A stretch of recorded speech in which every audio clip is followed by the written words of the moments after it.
Горещия стол на Едуард. Са си мислили, че си просто объркан, Да. най-вероятно. Ще е много Да, модерно да се казва, той е объркан или не си е пил хапчета. Да. А какво беше отношението, Пепи, знаеш, в училището, особено в България, децата са много жестоки. Или не всички, разбира се, но като цяло повечето деца са много жестоки и може би всеки може да го потвърди това. А знаеш много добре, че към такъв тип хора децата са може би още по-жестоки. Аз съм виждал такова отношение не много хубаво към такива деца и ти как се чувстваш тогава? Какво било тяхното отношение към тебе? Има ли си такива проблеми? Физически проблеми съм нямал в училище. Като цяло децата, когато ме виждахте, от много години ме пре... Оля? Оле! Ето това е Преувеличават. Преувеличават? Че приличам на Азис. Оприличават. Приличават с Азис. Когато толкова много години си в една друга държава и дори мисленето ти предполагам, че е на френски. Да. Мислиш на френски, нали? Да. Сигурен съм. Това са, може би, половината от съзнанието. Тоест, за годините, на които си, едната половина си бил в България, другата половина от съзнателните живот е преминал във Франция и е съвсем нормално, според мен, да мислиш и на френски. Не само да говориш на френски. Така че, хората, които са в чужбина, ще те разберат, че не можеш понякога много бързо да намериш думите, така че... Аз, когато искам да кажа нещо, първо смисъл такъв френския и нали... Тъй, че много оприличаваха преди и до ден днешен с Азис. И постоянно получаваха... Кой е Азис? Тъй като аз не слушам... В смисъл, чувал съм, нали, че Чалга певец ли? Какъв е той? Чалга певец, да. Азис е човек, който е по-различен. Доста по-различен, може би. Доста по-различен. От типичния мъж, така че. Точно, да. И всички малко приличаваха с него, нали, както казах и до ден днешен.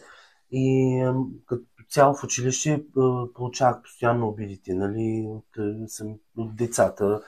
Азис и така. Но хората, които ме познават и в селото, където съм отраснал, да. Аз се радвам, че хората там са ме приели. И то по малките населени места, как да ти кажа, може би е съвсем нормално. Хората там всички се познават и се знаят и реално погледнато те не могат, може би, да бъдат из себе си, знаеш. Сега познават, примерно, родителите ти, няма да е окей да чуят утре други ден, нали, твоите родители, че конкретният човек или там конкретните хора са казали нещо, да стават някакви такива. Хората ме приеха. И аз много се радвам, между другото, защото като цяло никога не съм имал проблема с хората от моето село. Напротив, винаги са ме канили на различни събития, защото като цяло съм душата на компанията, как да го кажем.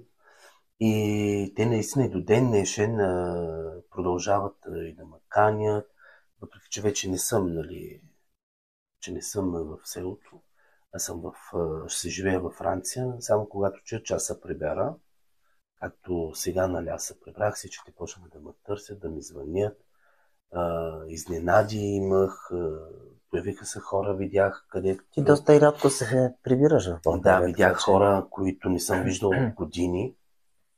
Бях много изненадан и наистина хората от моето село те ме приеха, уважават ме, обичат ме, както им казах преди да се замина. Искам единствено да ме запомнят и позитивен и усмихнат. С това искам да ме запомнят.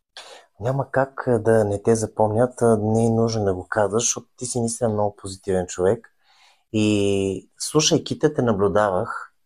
Аз те наблюдавам от доста време вече, откакто те познавам и установявам, че ти наистина си една френска особа и не го казвам с така да иронично или да става забавно и така нататък. Казвам го наистина, защото го мисля.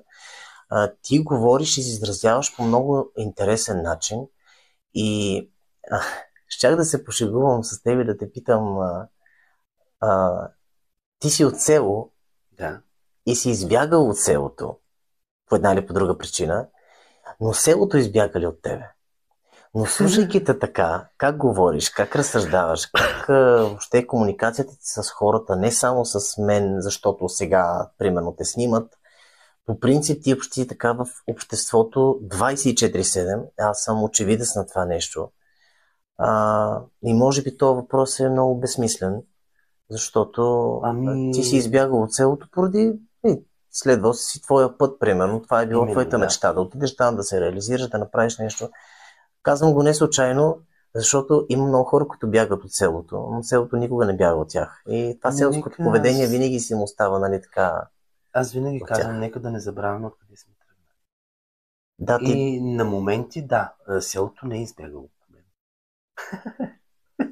Може би защото е хубаво, виж, може би защото ти сам преди малко го казал.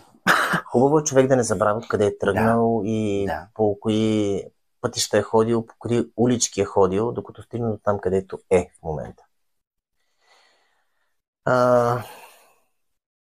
Много хора, които знаят за горещия стол,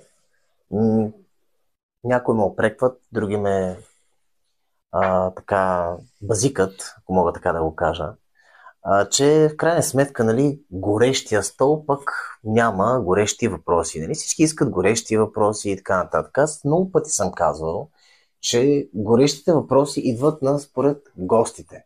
Когато един гост предразполага да му създават горещи въпроси, те ще му бъдат задавани, няма да му бъде специално нищо на въпросния човек. Гостите не знаят отговорите, глупости, въпросите, но тъй като днешният гост ни е широко скроен, да. И въобще не ме притеснява да отговарям. Само едно единствено нещо съм го питал. Има ли проблем с това да му се задават по-пикантни, горещи въпроси? Отговора беше не. Така че може би ще си позволя тук там някой друг въпрос. Аз като цяло нямам кой знае колко много така. Все пак гледам да съм обран, нали? Не искам, защото не знаеш кой ще те гледа. Гледам да се съобразявам с това от аудиторията, нали, кой гледа, дали са под 18, над 18 и така нататък, но в крайна сметка това си е и може би родителите, от сега ви казвам. Преценете дали този подкаст ще бъде за вашите деца, ако не, просто си направете родителския контрол, както аз вече го направих, защото аз съм баща на 2 деца. Какво казваш, да не гледат? Майка ми и баща ми да не гледат. Ами, не гледайте. Въпросите започват, така че имах един друг въпрос, който не е чак толкова даже въобще не е горещ, но той може би ще да зададе малко по-нататък. Така че да преминем към малко по-горещото и пикантото. Честно, ама много честно да ми кажеш, фен ли си на груповите игри? И не те питам за игра на карти или Монопол, ако се сещаш. Ами, не, защото съм пробвал веднъж и не ми хареса.